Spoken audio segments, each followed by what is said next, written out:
масъалаи ҳамин такфир ба камтар мавзӯи дур савол кӯтоҳка мефаҳмондед беҳтар мешуд. کوتاه‌تر فهمانده نمیشد برادر.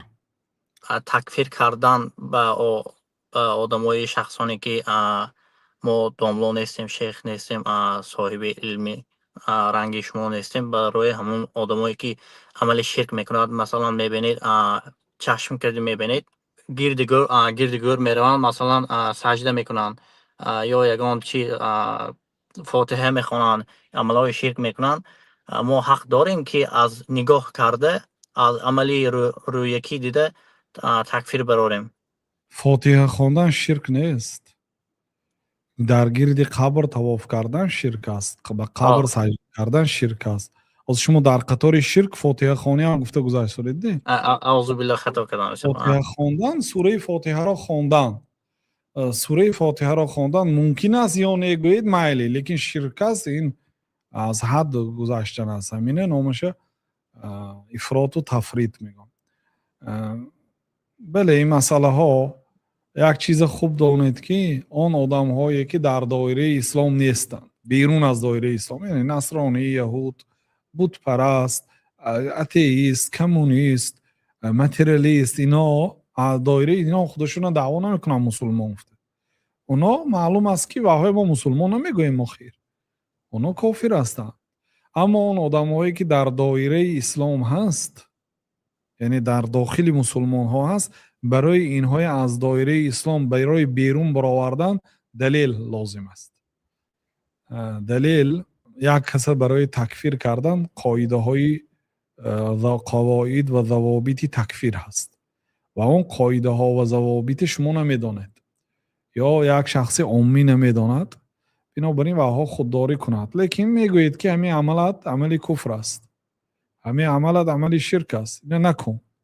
لیکن خودش تو کافر یا مشرک نمیگوید، نه بگذار قاضی کند. برای آنکه یک آدم تا دوز گفتنم، دوز یک گناهی یعنی نسبت شرک، مثلا یک آدم مسلمان است، دوز است، هر شب دوزی میکنه، بعد گفتن سر میکنه تا بامداد دوزی میکنه. مثلا پگروز با ماشاءالله مسجد میره، 5 وقت نماز خواندگی، ریش ماندگی، همش قاعده وی، روز به مسلمان، شب دوز. لیکن این کافر گفته نمیشد. این آدم دستش بریده میشد به یک جنایتش. یک تلفن آیفون من چند 17 پرو مکس دوزاد، بریده میشد دستش. دست راستش بریده میشد. یک بار یک دوزیش به. تصور کنید این تا بامداد چقدر میذاری. بعضی دوزای من دیدگیم این خیلی $100,000 کم خانه نمیدارند است. یا بعضیش 1 میلیون کم به نمیدارند. این $700,000 $800,000 گفت گمش کن میگه خیلی خانه نمیشد میگه. یعنی با 1 میلیون بالا دوزی میدارند. اینو یک شب میدونی چقدر جنایت نه؟ یک شب بگذار یک تا خانه زنانم، هر یک عملش به، یعنی یک عمل اگر از ربع دینار، یعنی دینار 4 گرم 425 میلی گرم طلا است. ربع دینار یعنی 1 گرم و زیاده، 1.5 گرم تقریبا. اگر طلا دوزد از همین زیاد باشد، دستش بریده میشه. مثلا یک آدم تخم دوزید دستش بریده نمیشد، یک تا تخم به.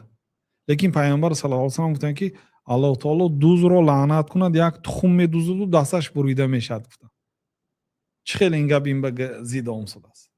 معناش میگه که دوزی تخم دوزی و همین خیلی کارهای معده شروع میشد. میلچ میگن او اول تخم میدوزد، اول ارغمچینی گاو میدوزد در صحراها باشد، از چیزای معده شروع میکنه. حالی کودک است اون روچکی همسنفاش میدوزد، قلم میدوزد، یعنی که به دست بریده نمیشد. لیکن رفته آخر پروفسی کلام میشد، تخصصش کلام شده هم میگیرد، تجارت کلام شده هم میگیرد، ثانی چیزی کلام میدوزد، ثانی دستش بریده میشد. یعنی معنای سخنی پیامبر صلی الله علیه و سلم میخیل که خدا لعنت کنه، الله لعنت کنه دوز را که دوزی میکنه، یک تخم دوزی میکند، بعد دستش بریده میشد. خب همین برای یک آدم دزد گفته حکمش برآوردن به قاضی خیلی مهنت میکنه. پیامبر صلی الله علیه و سلم ادرؤ الحدود بالشبهات، حدودها را با شبهه ها دفع کنید. گفتن یعنی یک آدم برای دوز بودنش 99% دلیل ها پیدا میشد. در نزد قاضی 99% دلیل است که این آدم این تلفن دزدگی است، لیکن 1% دلیل هست که همین آدم دزدگی نیست.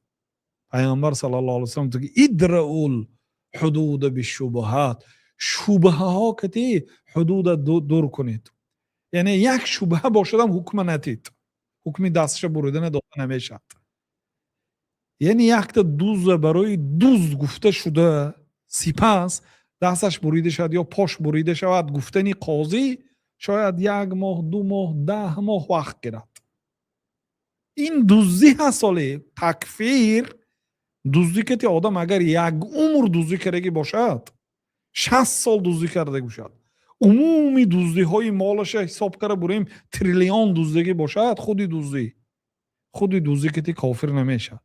یعنی یک آدمی که همین قدر تریلیون پول دوزده است، ما وی کافر گفته نمیتونیم اگر جنایتش فقط دزدی باشد، دزدی حرام گفته اعتقاد کند و فقط دزدی کنه، ما وی کافر گفته نمیتونیم، چون که این عملی کفر نیست. لیکن برای یک دوزی که یک کتاب دزد است، مثلا یک چیزی عادی دزد است، برای همین دزد گفته حکمش برآوردن قاضی مهنت میکند، شاهدها میبیارد، شب و روز کاتبا می نویسن گپاشا که به هم دیگر طوری بعد در آخر قاضی حکم میکند که این دوز است.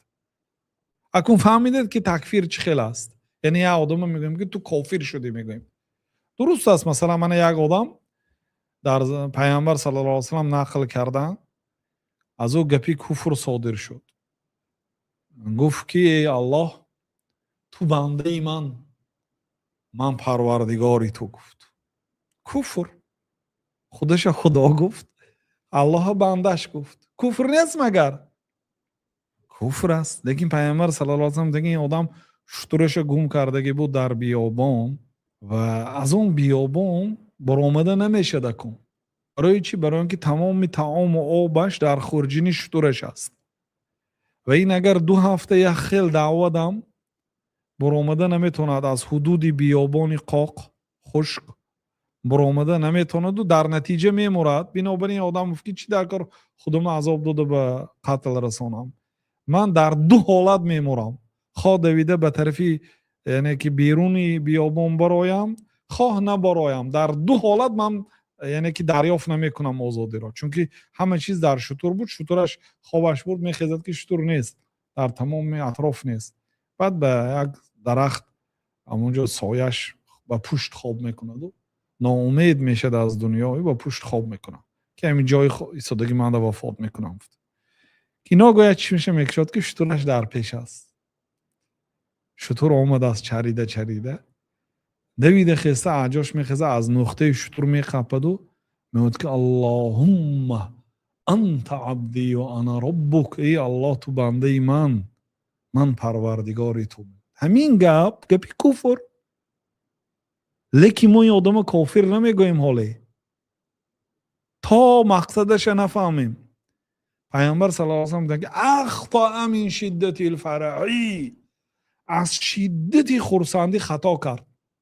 این گفتنی بود که ای الله تو پروردگاری من بنده تو گفتنی بود، لیکن زبانش سبق لسان میگن، زبانش خودش پیش گذشت، زبانش گفت که ای الله تو بنده من پروردگاری تو گفت، گپی کفر گفت، لیکن این گپ قصد نکرد، بنابراین حکم تکفیر داده نمیشد. یا یک آدم دیدیم در تلویزیون برآمد الله تعالی حقارت کرد یا گفت که دین اسلام دینی باطل است، گفت مثلا همین کتی حکمش داده نمیشد. خودی همین آدم برای چی؟ من از شما بیرون از دوربین های نمیبینید که در گردی من چند کس نشستگی است؟ شما فقط من نمیبینید.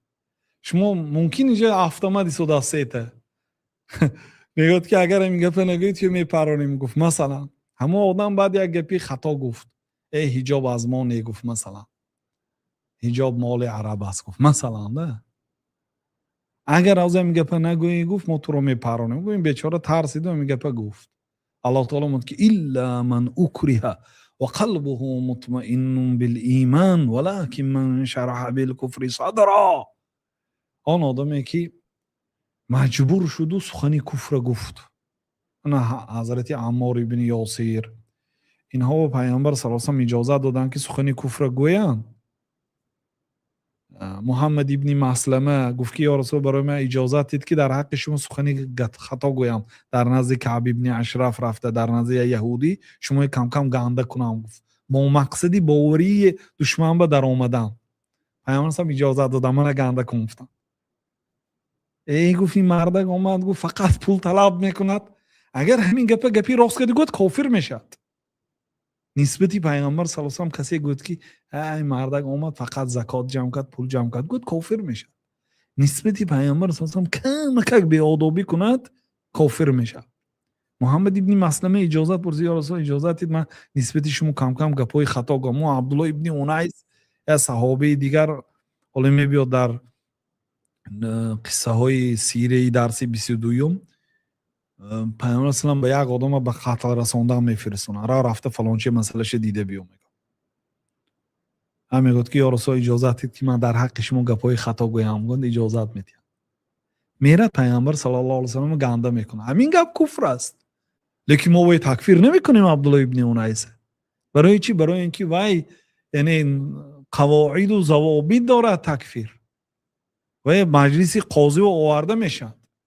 گفته میشه که برای چی گفتی چی در نظر داشتی، بعد حکمش داده میشه، بعد فرمانده میشه. مثلا با هم در کارش اصرار شد بعد حکم کفر داده میشه. این قاضی میکند. همین قاضی بسیار مسئله هایی که پیش قاضی میبیاد کم مسئله های کفر میبیاد. بسیارتر همین دوزی، مسئله مال و حال، این پولی من گرفت نداستده است، همین زمین از آن من بود و پدر این کشیده گرفت. همین خیلی مسئله ها به پیش قاضی و بسیارتر میبیاد. امام ابو حنیفه رحمت الله علیه همین وظیفه به خود نگرفته. من قاضی نمیشم در دنیا. چون که پیامبر صلی الله علیه و سلم میگه دو تا قاضی در دوزخ است، یک قاضی در جنت است. یعنی 66% قاضی ها دوزخی است. اینا با قاضی های شرعی همش، هر زمین 100% قاضی های غیر شرعی و همش دوزخی است اگر توبه نکرده از دنیا وفات کند. یک قاضی یک عمر قاضی کار کرد، سود، لیکن پیش از وفاتش کلمه گرداند، مسلمان شد، بعد وفات کرد. بله این مسئلهش دیگر است. لیکن دیگر قاضی ها اینا همش دوزخی است. اما قاضی های شریعت، قاضی هایی که از نگاه شریعت حکم میکنه، اینا هم 66% دوزخی است. دوش قاضی که به علم حکم میکنه دوزخی است. قاضی که علم دارد و خلاف علمش حکم میکنه، میدوند که این آدم دزدی کرده است لیکن پول گرفتگی یا که کلان و گاب زدگی باید اینا آزاد کردنش نکن، این هم دوزخی است. قاضی که علم دارد و طبق علمش حکم میکند این جنتی است. این خیلی شدن دشوار است. بنابراین وظیفه گردن به نگرفتن زندان رو به گردن گرفتن. پادشاه به زندان پرتافت. گفت که قاضی شو نمیشم. فرمان اجرا نمیکنی؟ گفتن که من سزاوار نیستم. من برای قاضی شدن سزاوار نیستم. امام ابو حنیفه گفتن که من رحمت الله علیه به منصب قاضیگی سزاوار نیستم. پادشاه گفت که دروغ گفت. بعد امام ابو حنیفه گفتن که این پادشاه شهادت داد که من سزاوار نیستم، چون که دروغگو باید قاضی نشود. این من دروغ گفته باشم، دروغگو باید قاضی نشود. بعد دیگه گپ نیافت. بعد گفت که برین زندان کنی. هر باری خبر میفرستم قاضیگی رو قبول میکنی؟ امام ابو حنیفه نمیگفتن. قول صحیح امام ابو حنیفه در داخل زندان وفات کردگی هستند. همین وظیفه نگرفتن. چی جای آنهایی که پول داده همین وظیفه میگیرد، با دعوای مذهب حنفی میکند. بعد بهترین، جزاک الله خیر استاد. همه این سخنهای گفتید یعنی معنایش همین که یکی از تکفیر کردن کاری مونباس ابی ذهن وقتی که قاضی ها یعنی که حجرت عین نمیکنن، میترسن از این تکفیر برادن، از این کارهای وکدن، یعنی از مون تکفیر کردن و یک نگوست. این من اول بنیاد میگن همه خیلیش که میمیان. ها آدم عاقل، آن آدمی که به گناه و کمبودی خودش مشغول شود، از جستن کمبودی دیگر. یک کس دیدید که کار خطا کرد، بله نصیحت کنید، امر معروف کنید، نهی منکر کنید. یکی یک قلم و دفتر گرفته گناه مردم روی خط کر نگرده، گناه خودتون روی خط کنید. یک دنیا هست، بعد همونو کم کم چخیل کرده کم کنم بدروید، علاجش یابید. عاقل اون آدمی که عیب خودش او رو مشغول کرده است از جستجوی عیب دیگرها. شما خودتون رو پرسیده میشید برای هر یک آدم الله تعالی دو تا فرشته دادگی است. این کمش دو تا فرشته ای که کرامن کاتبین، اینا عملهای صالح و عملهای بدی آدم رو می نویسن. هر یک حادثه و سخن و فعلی که از شما صادر شد همشه می نویسن. یعنی هر یک آدم فرشته است. بعضی علما میگن که اعظمی روزی که در شکم مادر کودک پیدا شد، یا عموما از روزی پیدایشش از عالم ارواح شروع کرده تا به جنت در آمده شد، 21 فرشته برای یک آدم موکل است. یعنی 21 فرشته وابسته هست برای همین آدم گناهش و ثوابش روی خط کردن، غیر از این دو کرام الکاتبین عموم. شما که گفته است 20 سال که گناهی فلانچه روی خط کنفته، اپی خودتان شوید و گناه که دیدید نصیحت کنید، امری معروف کنید، نهی از منکر کنید. کاری کفر دیدید به مردم بیان کنید به قدر امکان.